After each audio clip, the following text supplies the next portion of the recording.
ज्या स्त्रिया या वेळेत आंघोळ करतात त्यांच्या घरात लक्ष्मी सदैव वास करते। नमस्कार मित्रांनो, भगवान विष्णू म्हणतात की गरुड पुराणांमध्ये मानवी जीवनाबद्दल कोणती कार्य कधी करावीत याबद्दल सर्व काही सांगितलेले आहे। कोणतेही विशिष्ट कार्य एका विशिष्ट वेळी केल्याने माणसाला कधीही संकटाचा सामना करावा लागत नाही व त्याच्या जीवनामध्ये सुख समृद्धी येते। तसेच माणसाच्या झोपण्याची वेळ आणि उठण्याची वेळ तसेच आंघोळ करण्यासाठी देखील एक वेळ निश्चित करण्यात आलेली आहे। एके दिवशी भगवान विष्णू आणि माता लक्ष्मीकडे गरुड पक्षी येतो आणि भगवान विष्णू आणि माता लक्ष्मीला विचारू लागतो की हे परमेश्वरा, मी या पृथ्वीला भेट देऊन आलो आहे आणि मी असे पाहिले आहे की पृथ्वीवर अनेक लोक रोज आंघोळ करतात परंतु तरीही ते दुःखी राहतात। त्यांच्या दुःखी होण्याचे कारण काय आहे? हे परमेश्वरा, कृपया मला सांगा की स्नान करण्याचा सर्वोत्तम मार्ग कोणता आहे? आंघोळ कधी आणि कशी करावी? तसेच स्नान करताना काही मंत्राचा जप करावा लागतो का? हे सर्व प्रश्न जाणून घेण्याची माझ्या मनात इच्छा निर्माण होत आहे। गरुड महालक्ष्मीला म्हणतात, हे माते, मी आज असेही पाहिले आहे की अनेक स्त्रिया रोज स्नान करून तुमची पूजा करतात, पण तरीही तुम्ही त्यांच्या घरात का राहत नाही? याचे कारण काय आहे?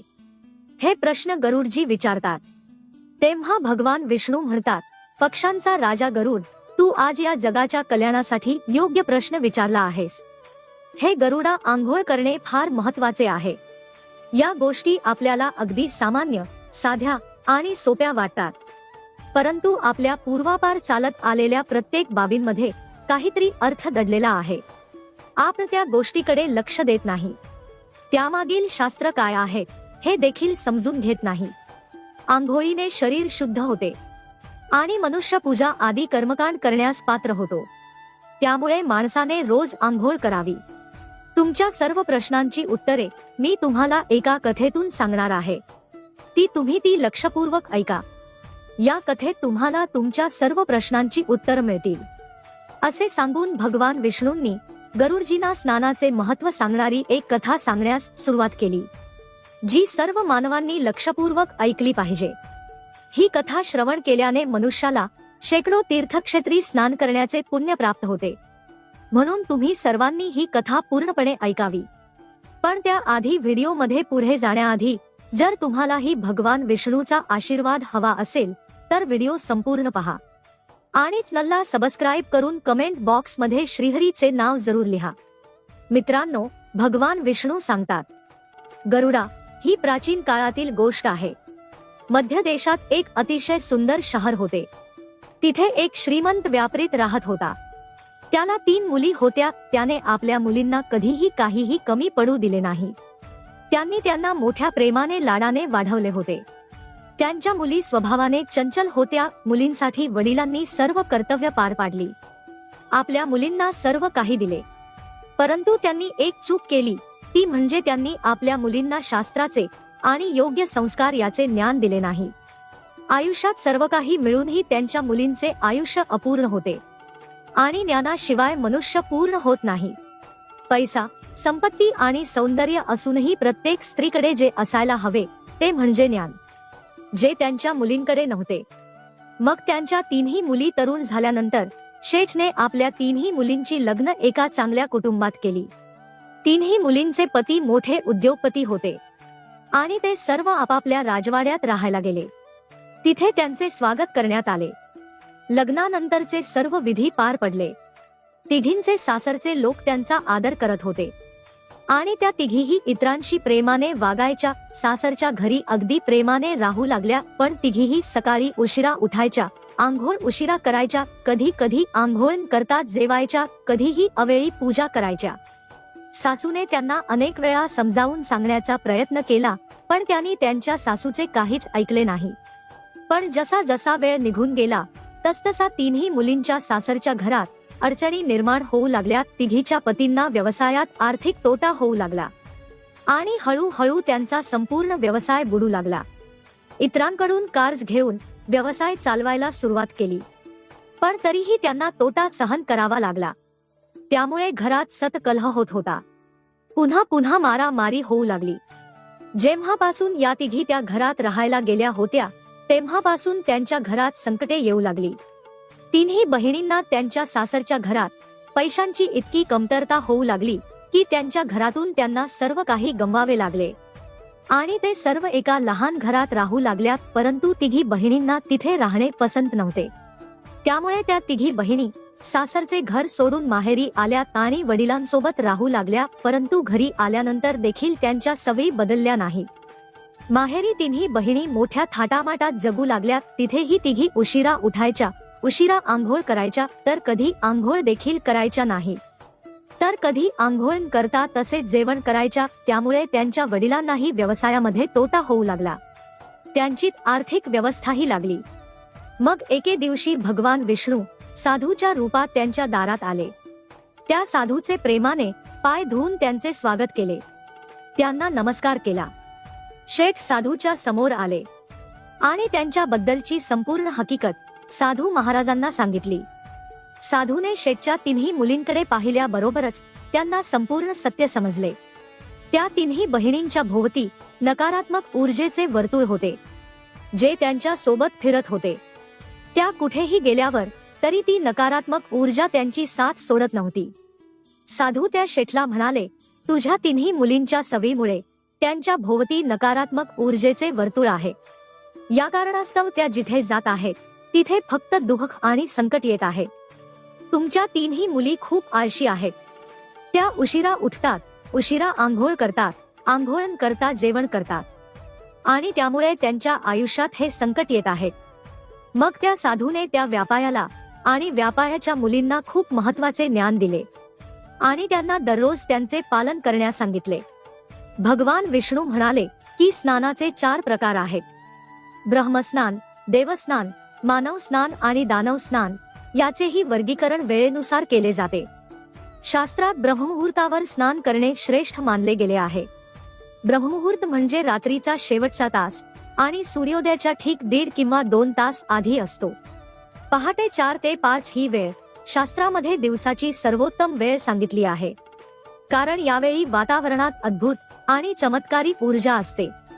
हा काळ देवांचा काळ आहे, म्हणून यावेळी देवांचे स्मरण करावे.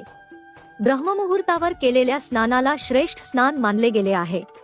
यावेळी स्नान करून सूर्यदेवाला अर्घ्य अर्पण केल्याने जीवनात सुख, समृद्धी आणि शांती प्राप्त होते. मानवी शरीर आणि मन दिवसभर ताजेतवाने आणि सकारात्मक ऊर्जेने भरलेले राहते. ब्रह्ममुहूर्तावर स्नान केल्याने मनुष्य व्याधी आणि आजारापासून दूर राहते. त्यांचे शरीर निरोगी आणि तंदुरुस्त राहते. दुसरे आहे देवस्नान. पहाटे 5 ते 6 या वेळेत केलेल्या स्नानाला देवस्नान म्हणतात. सर्व पवित्र नद्यांचे स्मरण करून घेतलेले हे स्नान देखील सर्वोत्तम मानले जाते. अशा वेळी आंघोळ केल्याने मानवी शरीरात सकारात्मक ऊर्जा निर्माण होते आणि शरीरातील सर्व करून घेतलेले हे स्नान देखील सर्वोत्तम मानले जाते. अशा वेळी आंघोळ केल्याने मानवी शरीरात सकारात्मक ऊर्जा निर्माण होते आणि शरीरातील सर्व प्रकारची नकारात्मकता आणि वाईट गोष्टी दूर होतात. देवस्नानामुळे वाईट गोष्टी दूर होतात. देवस्नानाच्या वेळी स्नान केल्याने शरीराबरोबर मनही शुद्ध आणि पवित्र होते. यावेळेस स्नान केल्याने धनाची वृद्धी होते.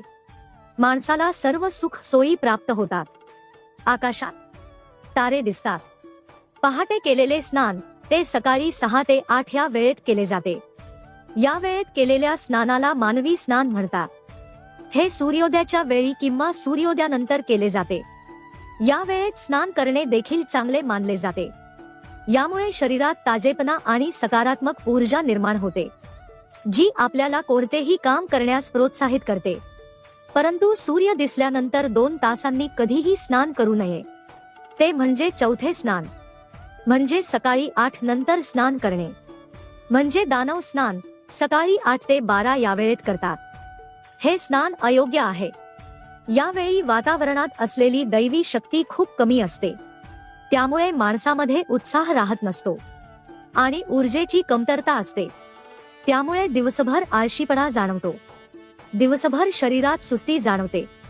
त्यामुळे कोणतेच काम करावेसे वाटत नाही.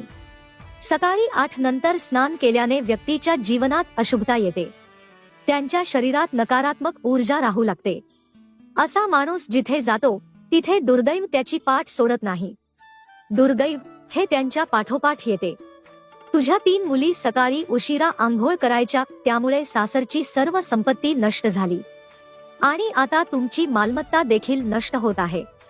जे लोक सूर्य उगवल्यानंतरही आंघोळ करत नाही, त्यांच्या मनात राग, द्वेष, नकारात्मकता, कमजोरी आणि चिडचिड दिवसभर राहते, ज्यामुळे त्यांच्या कामात अडचणी येतात. म्हणून रोज ब्रह्मस्नान करावे. तसेच मानवी स्नान करण्याचाही सल्ला दिला जातो. या पवित्र मुहूर्तावर दररोज उठून स्नान करावे.